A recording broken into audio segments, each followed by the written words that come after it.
Hi friends, Tungabhadra ಜಲಾನಯನ ಪ್ರದೇಶದಲ್ಲಿ ಉತ್ತಮ ಮಳೆ ಹಿನ್ನೆಲೆ ತುಂಗಾಭದ್ರಾ ನದಿಗೆ ನೀರಿನ ಹರಿವು ಹೆಚ್ಚಾಗಿದೆ. ಇದರ ಪರಿಣಾಮವಾಗಿ ತುಂಗಾಭದ್ರಾ ಜಲಾಶಯದ ಒಳಹರಿವು ಕೂಡ ಹೆಚ್ಚಾಗಿದೆ. ತುಂಗಾಭದ್ರಾ ಡ್ಯಾಮ್ನ ಇಂದಿನ ಒಳಹರಿವು ಮತ್ತು ಡ್ಯಾಮ್ನ ಮಟ್ಟ ಎಷ್ಟು ಇದೆ ಅಂತ ಈ ವಿಡಿಯೋದಲ್ಲಿ ಸಂಪೂರ್ಣವಾಗಿ ಮಾಹಿತಿಯನ್ನು ನೀಡಿದ್ದೇವೆ.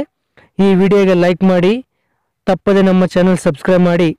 ಈ ಮಾಹಿತಿಯನ್ನು ನಾವು Karnataka state water resource department ಇಂದ ತೆಗೆದುಕೊಳ್ಳಲಾಗಿದೆ. ಟಿಬಿ ಡ್ಯಾಮ್ನ ಒಟ್ಟು ನೀರು ಸಂಗ್ರಹ ಸಾಮರ್ಥ್ಯ 105.79 ಟಿಎಂಸಿ ಇದೆ. ಇಂದು ಟಿಬಿ ಡ್ಯಾಮ್ನಲ್ಲಿರುವ ನೀರಿನ ಪ್ರಮಾಣ 5.79 TMC. TB dam full reservoir level 1633 feet ಇದೆ. ಪ್ರೆಸೆಂಟ್ ರಿಸರ್ವೈರ್ ಲೆವೆಲ್ 1582.48 ಫೀಟ್ ಇದೆ. ಟಿಬಿ ಡ್ಯಾಮಿಗೆ ಇಂದು 6308 ಕ್ಯೂಸೆಕ್ಸ್ ನೀರಿನ ಒಳಹರಿವು ಬಂದಿದೆ. ಇನ್ನು ಟಿಬಿ ಡ್ಯಾಮ್ನಿಂದ ಇಂದು 296 ಕ್ಯೂಸೆಕ್ಸ್ ನೀರಿನ ಹೊರಹರಿವು ಇದೆ.